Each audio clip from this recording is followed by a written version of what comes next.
के वचन कौन कौन से होते हैं। पहला वचन होता है कन्या कहती है। कन्या का वचन पहले होता है, यानी कि कन्या 7 वचन वर से लेती है। पहले कन्या का वचन क्यों होता है, क्योंकि लेडीज फर्स्ट होती है, इसलिए कन्या का पहले वचन होता है। 7 वचन में कन्या अपने अधिकारों की मांग करती है। हमारे वैदिक सनातन धर्म में 8 प्रकार के विवाह है, ठीक है, जिसमें हम सब ब्रह्म विवाह करते हैं। ये जो सारी प्रक्रियाएं हैं ये ब्रह्म विवाह है। और आजकल जो लोग भाग करके शादी कर ले रहे हैं, इधर उधर कर रहे हैं शादी, या अपने मर्जी से कर ले रहे हैं कोर्ट मैरिज, उसको राक्षसी विवाह कहा जाता है। हाँ, राक्षसी विवाह उसको शास्त्रों में कहते हैं, ठीक है, आसुरी विवाह जिसको कहते हैं। और ये आपका ब्राह्म विवाह होने जा रहा है, ठीक है। तो इस अंतर्गत 7 वचन जो होती है वो कन्या लेती है आपसे, यानी कि अपने पूरे परिवार को, अपने पूरे समाज को छोड़कर जा रही है, अपने घर परिवार को, जहाँ बचपन से पल बढ़ के बड़ी हुई वो छोड़ करके आपके घर साथ जा रही है। तो पहला अधिकार कन्या का है कि आपसे वचन ले रही है, ठीक है। पहले वचन में कन्या कहती है तीर्थाव्रतोद्यापनयज्ञदानम मया सह त्वं यदि कर्म कुर्या वामांगमायामि तदा त्वदेयं जगादवाक्यं प्रथमं कुमारीं। देखिए, इसके पहले आप कहीं जाते थे फ्रेंड सर्किल में, किसी के साथ, मित्रों के साथ जाते थे घूमने फिरने। इसके पहले आप बैचलर थे, ठीक है। अब आप बैचलर नहीं है, अब बैचलर का टाइटल आपके ऊपर से हट जाएगा, ठीक है। अब आप मैरिड लाइफ में आ गए हैं। तो सबसे पहले कन्या कहती है कि आज के बाद आप कहीं भी घूमने जाएं, किसी तीर्थ स्थल पर जाएं, कहीं घूमने फिरने जाएं, तो मुझे भी अपने साथ ले चले। हमेशा हर ट्रिप पर नहीं तो कम से कम साल में एक बार ऐसा जरूर ट्रिप बनाएं जिसमें आप हमें अपने साथ लेकर के कहीं तीर्थ स्थल पर, कहीं धार्मिक स्थल पर, यानी कहीं घुमाने फिराने ले जाएं, ठीक है। और इसी में है यज्ञ दानम मया सहत्वम, यानी कि पूजन पाठ, यज्ञ दान इत्यादि कुछ भी करें आप, तो उसमें आप मुझे अपने साथ रखिए। जीवन का मतलब ये नहीं है कि केवल कमाए धमाए खाए पिए और हो गया। दान पुण्य करना, पूजन पाठ करना, ये भी हमारे जीवन का अभिन्न अंग है, क्योंकि इससे हमारे अंदर संस्कार की वृद्धि होती है। तो कन्या यहाँ कह रही है कि इसके बाद दान पुण्य यज्ञ पूजन इत्यादि भी करेंगे, तो आप मुझे अपने साथ लेकर करना। अगर स्वीकार करते हैं तो मैं आपके वामांग, यानी कि अभी कहाँ बैठी हुई है, आपके दाहिने साइड में बैठी है, तो अगर ये बात आप मानेंगे तो आपके मैं वाम भाग में, यानी कि लेफ्ट साइड में आने के लिए तैयार हो जाऊंगी। बोलिए, पहला वाक्य मंजूर है? चलिए, ठीक है। दूसरे वाक्य में कन्या कहती है हव्या प्रदानैरमनान पितॄन् कव्या प्रदानैर्यदि पूजयेथा वामांगमायामि तदा त्वदेयं जगादकन्या वचनम द्वितीयम। दूसरे वाक्य में कन्या कहती है, देखिए, जब एक बालक का जन्म होता है परिवार में, तो उसके पूरे परिवार के लोग खुश हो जाते हैं। किसी बालक का जन्म होता है तो परिवार के सभी लोग खुश हो जाते हैं। क्यों खुश हो जाते हैं? इसलिए नहीं खुश हो जाते हैं कि पुत्र जन्म हुआ है, इसलिए वो खुश होते हैं ताकि वृद्धावस्था में आगे चल करके ये हमारा मान सम्मान करेगा, हमारा पद प्रतिष्ठा करेगा, हमारा आदर सत्कार करेगा, परिवार में सबको लेकर के चलेगा। तो कन्या दूसरे वचन में कहती है हव्य प्रदानैर रमणान प्रीतिन। हव्य और कव्य दो चीज होते हैं जीवन के मुख्य अंग। हव्य यानी हवन इत्यादि करना, और कव्य यानी पिंडदान करना, ठीक है। ये दो चीज अभिन्न अंग है हमारे जीवन के। तो आप इसके बाद से हवन इत्यादि करेंगे, यानी पूजन पाठ इत्यादि कुछ भी धार्मिक कार्य करेंगे। इसके पहले आप अकेले करते थे, अब से मैं आपके साथ करूंगी। पिंडदान इत्यादि करेंगे तो उसमें का जो पाठ निर्माण इत्यादि कार्य होगा वो सब मैं आपके अधीन रह करके, यानी कि आपके घर में जो पूजन पाठ इत्यादि मांगलिक कार्य होगा, धर्म कर्म होगा, उसका नेतृत्व मैं करूंगी। ये मेरा दूसरा वाक्य है। बोलिए, मंजूर है? ठीक है। तीसरे वाक्य में कन्या कहती है कुटुंब रक्षा भरणे यदि त्वां कुर्याः पशूनां परिपालनं च वामांगमायामि तदा त्वदीयं जगादकन्या वचनं तृतीयं। यहाँ पे कन्या कह रही है कुटुंब रक्षा भरणे यदि त्वं। देखिए, इसके पहले आप अकेले थे, आपका परिवार अकेला था। लड़का और लड़की में कोई भेद नहीं होता है आज के समय में, ठीक है। इसके बाद जब विवाह आदि मांगलिक संस्कार संपन्न हो जा रहा है तो आपका और हमारा परिवार, दोनों परिवार एक हो जाएगा। केवल आपका ही परिवार नहीं है और न मेरा परिवार है, दोनों परिवार है।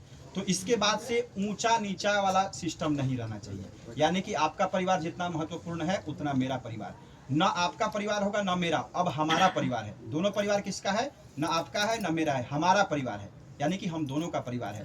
तो आपके माता पिता का सम्मान मैं करूंगी तो आप भी हमारे माता पिता का सम्मान करेंगे, आपके परिवार का सम्मान आदर सत्कार मैं करूंगी तो आप भी हमारे परिवार का आदर सत्कार मान सम्मान करेंगे। ठीक है, ये मेरा तीसरा वाक्य है। और इसी में कन्या आगे कह रही है, कुर्याः पशूनाम परिपालनं च, जीवन में केवल अपना भरण पोषण ही नहीं करना है, साथ में पशु पक्षियों का, यानी कि जो जीव जंतु हैं उनसे भी प्रेम रखना है, उनका भी भरण पोषण करना है। ठीक है, ये भी गृहस्थ जीवन का एक मुख्य अंग है। ठीक है, पहले के लोग गाय इत्यादि का पालन पोषण करते थे। ठीक है, और आज लोग ज़्यादा पढ़े लिखे हो जाते हैं तो कुत्ता पालने लगते हैं। ठीक है, तो जो भी रखिए, कुत्ता रखिए, गाय रखिए या कोई भी पशु रखिए, उसके प्रति आपका स्नेह भाव होना चाहिए। ठीक है, उसके प्रति भी आपका प्रेम भाव होना चाहिए। ये मेरा तीसरा वाक्य है, बोलिए। मंजूर। चौथे वाक्य में कन्या कहती है, आयव्ययो धान्य धनादिकानां पृष्ट्वा निवेशं च गृहे निदध्या वामांगमायामि तदा त्वदीयं जगाद कन्या वचनम चतुर्थम।